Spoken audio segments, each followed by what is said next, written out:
Oi, gente, estamos hoje com mais uma menina na ciência. Lívia, obrigada por aceitar o convite. Eu que agradeço. Conta pra gente um pouquinho de como surgiu o seu interesse pela ciência e como você acabou escolhendo a biomedicina como uma carreira. Eu cresci, né? Meu nome é Lívia, eu sou biomédica e trabalho atualmente como perito criminal. E eu cresci numa cidade no interior do estado e sempre tive, desde que eu lembro, assim, como gente, né, interesse pelas ciências da vida. E o fato de ter crescido na roça, assim, por assim dizer, né, um contato com a natureza, facilitou esse interesse pelas descobertas, né. E os meus pais também sempre incentivaram o estudo, a leitura. Então, eu cresci dizendo que eu seria médica. Eu imagino que naquela época do início da biomedicina, a maioria das pessoas pensou nessa profissão, né, como início. Mas quando eu estava no ensino médio, lá para os 16, 17 anos, eu comecei a ter um contato maior com a realidade da profissão, porque o meu pai, ele é biólogo, mas ele fez faculdade de medicina mais velho e formou nesse período do ensino médio. E eu comecei a perceber que eu não tinha um perfil para aquilo exatamente. E aí nessa época, a minha mãe assim, descobriu que tinha uma profissão nova, chamada biomedicina, que ele era similar à medicina, mas atuava mais nos bastidores, né, na área laboratorial. E eu pensei e falei assim, é isso, vou fazer biomedicina. E aí então eu saí de casa, né, com 18 anos, então, para poder cursar a faculdade. E assim, essa parte de sair de casa foi assim, um pouco mais desafiador para mim, porque eu sou deficiente auditiva. Então eu utilizo o aparelho desde criança. E sair daquela bolha de proteção, né, da família foi assim, bastante desafiador, mas também de muito crescimento e amadurecimento. E no final das contas, assim, apesar das dificuldades, o período de graduação foi muito feliz, né? Fiz amizades, teve muito aprendizado. E a biomedicina era exatamente o que eu estava procurando, principalmente porque a graduação tinha um foco muito grande no estudo do corpo humano, que era uma coisa que me interessava muito, né, pela sua perfeição de funcionamento, desde o nível anatômico até o molecular. Então, assim, acabou que foi uma escolha muito feliz, né, da graduação, no meu caso. E como surgiu a neurociência na sua vida?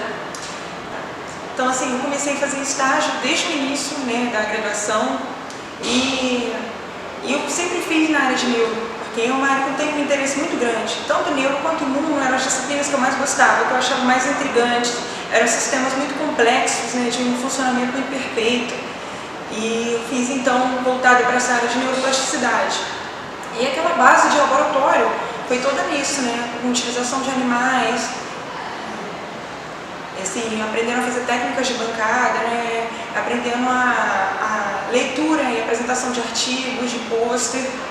Foi assim, desde o segundo e terceiro período até o final da faculdade, eu fiz com esse foco na pesquisa. E como depois foi, ao final da faculdade, a decisão de fazer o mestrado ou não, para onde seguir? Então, antes assim, dessa parte,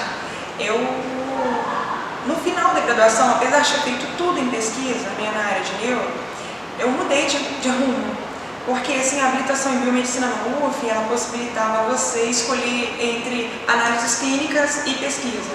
E apesar de gostar muito da pesquisa, gostar muito de trabalhar com neuro, eu achei naquele momento que as análises clínicas ela abriria um pouco mais o campo de conhecimentos e possibilitaria talvez maior oportunidade profissional, né, no futuro.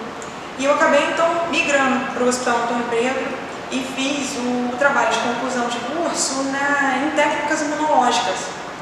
E terminei então a graduação nesse campo. Porém, logo depois eu retornei à pesquisa, já com a ideia de que eu gostaria de trabalhar dentro da imuno e da neuro, ligado à neuroinflamação, sabe? E eu comecei a procurar então laboratórios que tivessem um campo de pesquisa nessa área que eu gostasse. E aí, literalmente batendo na porta de laboratório, eu descobri no fundão, no laboratório de neurogênese, que tinha uma linha que trabalhava com microglia, que era, uma célula do sistema imune atuando no sistema nervoso central. E isso para mim foi assim, foi uma paixão mesmo, né? E eu fiz o mestrado, então, toda nessa área, estudando essas células de microglia. E ao fim do mestrado, como é que foi essa mudança de área, você indo para a área da perícia criminal? Então, assim, eu acho uma coisa que eu tenho da pesquisa, eu acho que é uma área extremamente estimulante, desafiadora, no sentido de que ela te ensina muitas coisas, né? Você ter paciência, ter persistência, a lidar com o fracasso, né? Porque você pode ter inúmeros experimentos falhos antes de conseguir um resultado viável. E ao mesmo tempo você tem uma fonte de alegria, porque quando você consegue aquele resultado, quando você consegue finalmente publicar um artigo depois de tanto tempo, é uma satisfação pessoal, né? De você estar contribuindo ainda que um pouquinho para a geração de conhecimento no mundo. Então, assim, com relação à pesquisa, eu acho que é uma pena, uma fonte de tristeza e atraso muito grande para o país o fato dos nossos cientistas, né, os pesquisadores, os professores e principalmente a gama de alunos bolsistas, muitas vezes de graduação e pós-graduação, que produzem ciência, não serem devidamente valorizados, né, reconhecidos como tal.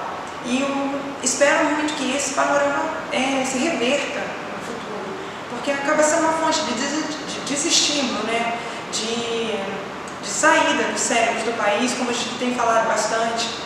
E naquela época do mestrado, foi um dos fatores que me levou a começar a procurar a área de concursos. E nesse período acabou surgindo, no meu caso, o interesse pela área forense como uma possibilidade de atuar na bancada, né, e assim, estar servindo a sociedade de forma mais direta. E ter assim, uma remuneração melhor, né, uma possibilidade de um trabalho, né, de um emprego, por assim dizer. E eu acabei ingressando na perícia. E a atividade de perícia é justamente isso, é você utilizar conhecimento e metodologia científica para auxiliar a justiça na elucidação de crimes. Então, o meu desafio diário como profissional hoje é utilizar esse conhecimento, né, acarretado pela graduação, desde os inícios, na graduação e pós, e utilizar isso com os recursos que eu tenho e as possibilidades que eu tenho ao meu alcance para fazer o melhor que eu posso, contribuindo para a segurança pública. E atualmente, o que você pensa para o seu futuro? Continuar na perícia, voltar para a pesquisa, conciliar os dois? Assim, eu tenho como meta pessoal não deixar de estudar, né? Eu acho que a gente tem que buscar evoluir sempre, né? Andar para frente, por assim dizer. E eventualmente vou acabar voltando para a bancada da pesquisa básica também, porque, como eu disse, é uma coisa muito gostosa. E aqui, assim, eu faço um agradecimento, né, a todos os mestres, professores e professoras que tive durante toda a graduação e pós, porque muitos deles eram verdadeiros exemplos de conduta ética e profissional, né, como professores e acadêmicos. E eu acho que eu tenho um respeito muito grande por todos aqueles que se propõem a ensinar, né, a compartilhar conhecimento, porque sem eles a gente não teria a formação de novos profissionais. Então, assim, é uma coisa que eu busco, de alguma forma continuar estudando, melhorando como pessoa profissional e retribuir isso, né, para gerações futuras, eventualmente também. E eu acredito que é o que cada um deve buscar, assim, não só na vida profissional como na pessoal. Você ter empatia, que é a capacidade de se colocar no lugar do outro, que eu acho que é uma coisa extremamente necessária nas relações humanas, inclusive nos ambientes de trabalho, né? E você fazer o melhor que você pode onde você está, porque assim a gente caminha para ser pessoas melhores e construir sociedades melhores. Você conseguiria ressaltar alguns desafios e conquistas que você teve durante todo esse período? Bom, desafio, eu acabei não citando, durante a metade mais ou menos da faculdade, né, eu perdi a audição toda do ouvido esquerdo. E assim, até o final do curso eu tive um apoio muito grande dos amigos, né? Fosse emprestando caderno, né, de anotações, fosse repetindo mais de uma vez que os professores tinham falado. E eu digo isso para mostrar que nós todos dependemos uns dos outros, né? Assim, temos fraquezas, mas quando a gente se une, quando a gente se apoia, acaba indo muito mais longe. Então, assim, nesse período da graduação, ficou muito marcado isso, o fato de aqueles pesquisadores que tinham a coragem de bater no laboratório do lado, olha, preciso de uma ajuda para uma técnica, ou meu aluno pode fazer um experimento aí, foram os que mais me marcaram como profissionais, porque é o que eu acredito realmente que a gente tem, essa cooperação, ela acaba avançando a pesquisa, a ciência, a sociedade como um todo. Então, dos desafios, esse foi um dos maiores, assim, né? Os outros foram na cara e na coragem. E de conquistas? De conquistas pessoais? Eu acho que o fato de ter terminado mesmo a graduação, de ter conseguido fazer um mestrado, porque eu acho que todo mundo que trabalha com pesquisa sabe quanto pode ser desgastante às vezes, né? De você, muito trabalho para um retorno pequeno. Então, eu acho que eu sou grata de ter chegado até aqui e eu pretendo continuar em frente. Então, você poderia deixar agora um recado para as futuras meninas na ciência, estimulando cada vez mais essas meninas a se envolver com esse mundo da ciência? Assim, para as meninas da ciência, o que eu posso deixar como experiência pessoal é que não deixem que ninguém limite a capacidade de vocês, né? Que ninguém diga o que você é ou não é capaz de fazer, tanto como pessoa como profissionais. E que vocês aproveitem sempre as oportunidades que surgirem. Às vezes uma porta que se abre, a oportunidade de um estágio ou da indicação de algum professor, é uma janela assim que você nunca sabe o que te espera no caminho, né? E apoiem-se umas às outras. As mulheres na ciência, elas são uma força muito grande e a gente tem que ter em mente que o conhecimento, quando compartilha, ele cresce, né? E é isso, é que vocês sigam em frente, tenham em mente assim, que as dificuldades elas existem, são inerentes do caminho, mas elas também te moldam mais fortes.